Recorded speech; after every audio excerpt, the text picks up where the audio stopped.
जय हिंद दोस्तों। आज पुनः जो होता है रेलवे में पूछे गए महत्वपूर्ण प्रश्न को लेकर आए हैं, जिसका पहला क्वेश्चन है विटामिन ए का रासायनिक नाम क्या है। कहा जा रहा है कि विटामिन ए का रासायनिक नाम क्या है। ऑप्शन ए में है रेटिनॉल, ऑप्शन बी में है थायमीन, ऑप्शन सी में है बायोटिक, ऑप्शन डी में है राइबोफ्लोविन। अब कहता है कि विटामिन ए का रासायनिक नाम इसमें से कौन सा होगा, ठीक ना। तो इसमें रासायनिक नाम जो होता है आपका ऑप्शन नंबर क्या हो जाएगा, ए हो जाएगा, जिसको हम लोग रेटिनॉल कहते हैं। अब कहता है कि विटामिन जो होता है आपका, विटामिन दो तरह के होते हैं। विटामिन कितने प्रकार की होती है, दो तरह की। एक जो होता है वसा में घुलनशील, ठीक ना, और एक जो होता है आपका जल में घुलनशील होता है। किस में होता है, जल में। किस में होता है, जल में घुलनशील होता है। अब एक जो होता है कि कौन सा विटामिन जो होता है जल में घुलनशील है और कौन सा विटामिन वसा में घुलनशील है। तो यहाँ पे जो होता है आपका वसा में घुलनशील विटामिन जो होता है वो जो होता है आपका ए होता है, डी होता है, ई होता है और के होता है। जबकि आपका जो होता है जल में घुलनशील विटामिन जो होता है आपका बी होता है और कौन होता है, सी होता है, ठीक ना। तो यहाँ पे जो होता है जल में पूछेगा तो बी और सी को बताना है, जबकि वसा में घुलनशील रहेगा तो उसको बताना है ए डी ई के को बोलना है, ठीक ना। तो यहाँ पे जो होता है आपका राइट आंसर ऑप्शन नंबर कितना है, वन है, ए है, जिसको हम लोग बोलते हैं रेटिनॉल। अगला क्वेश्चन, विटामिन ए की कमी से क्या होता है। अभी बताएं कि विटामिन विटामिन ए की रासायनिक नाम पूछा था। यहाँ पे पूछा गया है कि विटामिन ए की कमी से क्या होता है। ऑप्शन ए में है कमजोरी, ऑप्शन बी में है रतौंधी, ऑप्शन सी में है बाल बाल होना चाहिए यहाँ पे, बाल का गिरना, ऑप्शन डी में है इनमें से कोई नहीं, ठीक ना। तो अब कहता है कि यहाँ विटामिन जो होता है ए की कमी से जो होता है हमारे शरीर में जो होता है एक बीमारी है जिसका नाम है रतौंधी, ठीक ना। तो रतौंधी नामक जो होता है कि बीमारी हो जाती है, ठीक ना। जो रात में जिससे होता है कि रात में अब जितना क्लियर होना चाहिए देखने के लिए वो पूरी तरह से आदमी उसको देख नहीं पाता है, ठीक ना। तो इसके लिए जो होता है एक दवाई भी आता है जिसका यूज करके उस बीमारी को हम लोग दूर कर सकते हैं। तो इसलिए भरपूर विटामिन ए की प्रचुर मात्रा लेने से भी आप इसका जो होता है बीमारी को दूर कर सकते हैं, ठीक ना। तो विटामिन ए की कमी से कौन सी बीमारी होती है, रतौंधी, जो ऑप्शन नंबर बी में है, इसलिए इसका राइट आंसर हो जाएगा ऑप्शन नंबर बी। अगला क्वेश्चन, कोलेस्ट्रॉल किससे संबंधित है। कहा जा रहा है कि कोलेस्ट्रॉल जो होता है वह किससे संबंधित है। पहला ऑप्शन है कार्बोहाइड्रेट, दूसरा है प्रोटीन, तीसरा है विटामिन और चौथा है वसा। अब कहता है कि यहाँ पे जो कोलेस्ट्रॉल जो होता है वो जो होता है कि सबसे ज़्यादा होता है किससे संबंधित रिलेटेड है, आपका जो होता है कि वसा से है। किससे है, वसा से है, ठीक ना। अब वसा युक्त जो होता है ज़्यादा पदार्थ सेवन करने से हमारे ब्लड में जो होता है कोलेस्ट्रॉल की मात्रा क्या हो जाएगी, बढ़ जाएगी। और जब कोलेस्ट्रॉल की मात्रा जो होता है कि बढ़ेगी तो हमारे शरीर में जो हृदय जो होता है, हृदय में जो होता है हार्ट अटैक आने की संभावना क्या होती है, बढ़ जाती है। क्या होती है, हृदय में हार्ट अटैक आने की संभावना बढ़ जाती है, ठीक ना। तो ये जो होता है कि कोलेस्ट्रॉल के कारण ही हमारे हृदय में जो होता है हार्ट अटैक आता है, ठीक ना। ये जब बढ़ता कब है, जब वसा युक्त पदार्थ ज़्यादा अधिक खाने से होता है, ठीक ना। तो कोलेस्ट्रॉल में सबसे ज़्यादा क्या होता है, वसा होता है, इसलिए इसका राइट आंसर हो जाएगा ऑप्शन नंबर डी, वसा। अगला क्वेश्चन, अधिकतम शाकाहारी प्रोटीन पाए जाते हैं। अब कहता है कि यहाँ पे जो होता है शाकाहारी व्यक्ति, ठीक ना, यह जो होता है कि एक मांसाहारी होता है, ठीक ना, मांसाहारी, एक जो होता है आपका शाकाहारी होता है, शाकाहारी, या एक जो होता है सर्वाहारी होता है। क्या होता है, सर्वाहारी, ठीक ना। तो मांसाहारी करने का मतलब वो सिर्फ मांस खाता है, ठीक ना, और शाकाहारी करने का मतलब वो सिर्फ साग सब्जी खाता है, ठीक ना। और जो होता है कि सर्वाहारी कहता है कि दोनों को खाता है, और मांस भी खाता है और जो होता है कि साग सब्जी भी खाता है, उसको हम लोग क्या बोलेंगे, सर्वाहारी। तो कहता है कि वैसे मतलब व्यक्ति या वैसे जो होता है कि जंतु जो सिर्फ शाकाहारी हो तो उसमें जो होता है प्रोटीन जो होता है कि प्रचुर मात्रा कहाँ से प्राप्त होगा, वह किस चीज़ को खाएगा जिससे जो होता है कि उसे प्रचुर मात्रा में आपको जो होता है कि प्रोटीन मिल जाए, ठीक ना। तो यहाँ पर ऑप्शन ए में दिया है अनाज, बी में दिया है दालों, सी में दिया है सब्जी, डी में दिया है दूध। तो इसमें जो होता है प्रचुर मात्रा में आपका किससे प्रोटीन मिलेगा, आपका दाल से होगा, ठीक ना। जो शाकाहारी मनुष्य के लिए आपका सबसे ज़्यादा प्रोटीन मिलने वाला रहता है, इसलिए इसका राइट आंसर हो जाएगा ऑप्शन नंबर बी। अगला क्वेश्चन, जब किडनी काम करना बंद कर देता है तो कौन सा पदार्थ जमा हो जाता है।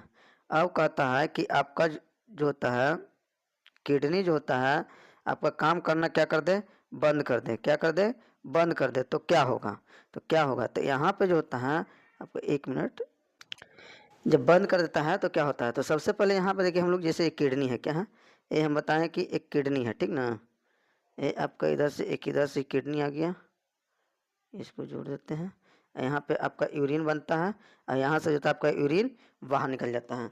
तो यहाँ पे कहता है कि अगर आपका खराब हो जाएगा तो देखिए वसा से इसको कोई मतलब नहीं है, प्रोटीन से भी इसको कोई मतलब नहीं है, ठीक ना, रक्त में जो शुगर जो होता है उससे इसको कोई मतलब नहीं है।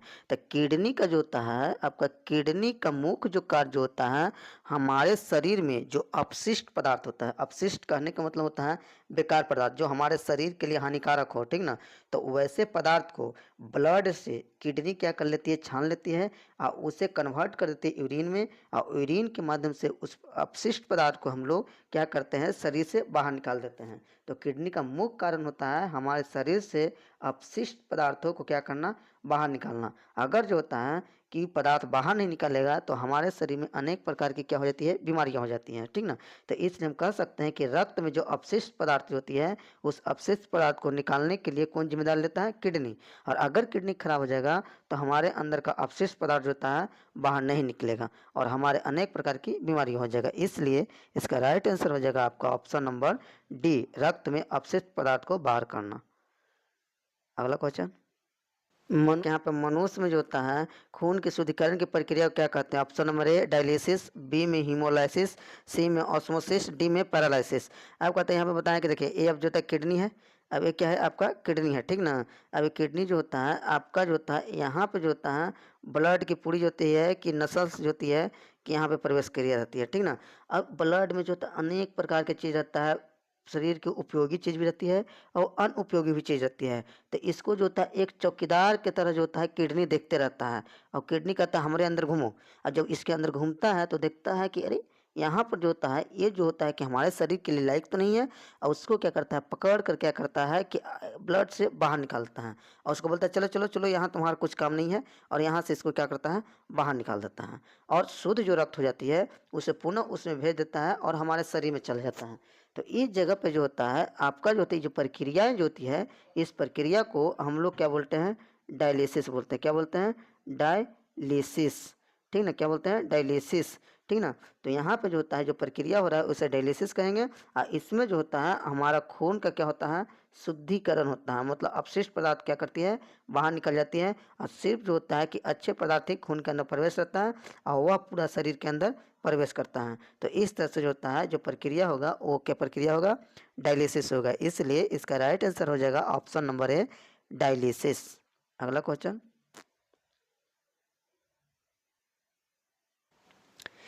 एक मनुष्य प्रतिदिन कितना लीटर मूत्र निकालता है। अब यहाँ पे मूत्र को हम लोग क्या बोलते हैं, यूरिन बोलते हैं, क्या बोलते हैं, यूरिन बोलते हैं, क्या बोलते हैं, यूरिन बोलते हैं। अब यहाँ पर जो होता है कितना लीटर निकालता है, यूरिन, यूरिन ना। अब इसको बोलते हैं यूरिन बोलते हैं, क्या बोलते हैं, यूरिन। तो यहाँ पर ऑप्शन दिया है 1.5 लीटर, बी में है 3 लीटर, सी में है 6 लीटर, डी में है 9 लीटर। तो यहाँ पे कहता है कि प्रत्येक मनुष्य जो होता है प्रतिदिन जो होता है आपका 1.5 लीटर जो होता है आपका क्या निकालता है, यूरिन निकालता है। इसलिए इसका राइट आंसर हो जाएगा ऑप्शन नंबर ए हो जाएगा। अगला क्वेश्चन, सीमेंट और हड्डी दोनों में विद्यमान तत्व है। अब कहता है सीमेंट और हड्डी जो होता है ये दोनों में जो होता है आपका विद्यमान तत्व है, क्या है, जो हड्डी में भी पाया जाता है और जो होता है कि किस में पाया जाता है, और सीमेंट में भी पाया जाता है। वैसे दो चीज़ का बताइए जो हड्डी में भी पाया जा रहा है सीमेंट में भी पाया जाता है। ऑप्शन नंबर ए में है सिलिकॉन, बी में है कैल्शियम, सी में नाइट्रोजन, डी में फास्फोरस। तो कहा जाता है कि यहाँ पे जो होता है कि आपका जो होता है कैल्शियम, जिसका सूत्र होता है Ca, ये जो होता है आपका सीमेंट में भी मिला जाता है और हमारे शरीर में भी पाया जाता है। कैल्शियम की उपस्थिति के कारण जो होता है हमारा हड्डी मजबूत होता है। अगर कैल्शियम नहीं रहेगा तो हमारा हड्डी क्या हो जाएगा, कमज़ोर हो जाएगा। इसलिए जो होता है कैल्शियम युक्त जो होता है पदार्थ हम लोग को खाने के लिए या पीने के लिए बोला जाता है ताकि हमारा हड्डी मजबूत रहे। तो ये दोनों में क्या पाया जाता है, आपका कैल्शियम पाया जाता है। इसलिए इसका राइट आंसर हो जाएगा ऑप्शन नंबर बी, कैल्शियम। अगला क्वेश्चन, दूध में दूसरा सबसे बड़ा तत्व कौन सा है। यहाँ पे पूछा गया है कि दूध में दूसरा सबसे, पहला नहीं जबकि दूसरा पूछा गया है। जैसे ऑप्शन ए में दिया है वसा, बी में खनिज, सी में जल, डी में शुगर। तो यहाँ पे कहता है कि सबसे फर्स्ट में पूछेगा कि सबसे ज़्यादा जो होता है कि पाए जाने वाला तत्व जो होता है वो आपका क्या होता है, कैल्शियम, जिसको सूत्र होता है सी है, ठीक ना। तो इसको हम लोग बोलते हैं कैल्शियम। लेकिन दूसरा सबसे तत्व पूछेगा तो आपका क्या हो जाएगा, शुगर हो जाएगा। क्या हो जाएगा, शुगर हो जाएगा, ठीक ना। तो यहाँ पे शुगर हो जाता है। इसके अंदर जो होता है एक पूछा जाता है कि कौन सा विटामिन नहीं पाया जाता है, क्या पता है, नहीं पाए जाने वाला विटामिन नहीं पाया जाता है, ठीक ना। तो दूध में जो होता है आपका विटामिन सी जो होता है आपका नहीं पाया जाता है, ठीक ना। इसमें जो होता है कि आपका एक केसीन नाम का एक जो होता है कि प्रोटीन होता है, जिसके कारण जो होता है दूध का रंग कैसा होता है, उजला होता है, ठीक ना। तो यहाँ पे आपका जो होता है दूसरा सबसे बड़ा तत्व जो होता है वो कौन सा है, आपका शुगर है। इस ऑप्शन नंबर डी। अगला क्वेश्चन, मानव श्वसन में छोड़ा जाता है। कहा जाता है कि मानव श्वसन में, मतलब श्वसन जो प्रक्रिया जो होती है यहाँ पे जो होता है श्वसन होता है, ठीक ना। अब यहाँ पे जो होता है कि श्वसन का है, और श्वसन में जो होता है आपका जो होता है कौन सा गैस छोड़ा जाता है, बाहर किया जाता है, ठीक ना। कौन सा गैस बाहर किया जाता है। तो यहाँ पे कहा जाता है कि हमारा श्वसन छोड़ने में जो होता है हम लोग किस गैस का प्रयोग करते हैं, CO2 को। और गैस मतलब ग्रहण करने में हम लोग किसका प्रयोग करते हैं, O2। तो हम लोग सांस लेते हैं वो O2 में, जबकि गैस छोड़ते हैं आपको CO2 में, ठीक ना। तो यहाँ पे राइट आंसर होगा आपका ऑप्शन नंबर डी, CO2 जो हम लोग छोड़ते हैं। आज के लिए इतना ही रहने देते हैं, मिलते हैं नेक्स्ट वीडियो में, तब तक के लिए जय हिंद।